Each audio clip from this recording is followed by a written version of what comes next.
Hi friends, welcome to our channel Shailaja blogs. ఇంకా నేను work చేస్తున్నటువంటి గ్లోబల్ స్కూల్లో ఈ విధంగా బతుకమ్మ సెలబ్రేషన్స్ అయితే జరుగుతున్నాయండి. అయితే ఇది ఓన్లీ సెలబ్రేషన్ మాత్రమే కాదండి, ఇక్కడ బతుకమ్మ కాంపిటీషన్ కూడా ఉందన్నమాట. ఇంకా చూడండి, ఈ విధంగా అయితే రకరకాల బతుకమ్మలను అయితే ఇక్కడ చేసి పెట్టేశాము. ఇంకా ఇక్కడ వీటిని సెలెక్ట్ చేసేసి ఫస్ట్, సెకండ్, థర్డ్ ప్రైజెస్ అనేవి ఉంటాయన్నమాట. సో వాటి కోసం ఇక్కడ ఈ విధంగా అయితే అందరూ పిల్లల్ని గ్యాదర్ చేసేసి ఇక్కడ ప్రోగ్రామ్ అయితే జరుగుతుందండి.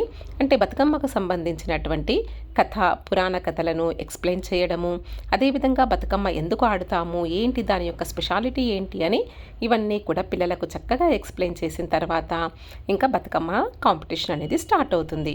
సో ఇక్కడైతే విద్యార్థులంతా కూడా ఎంత చక్కగా రెడీ అయ్యి వచ్చారోనండి. ఎప్పుడో పొద్దుననగా రెడీ అయ్యి వచ్చారండి. ఎంత చక్కగా కనిపిస్తున్నారో. అంటే పిల్లలు నిజంగా ఇలా సివిల్ డ్రెస్ అనగానే ఎంత హ్యాపీగా ఉంటారో కదండి.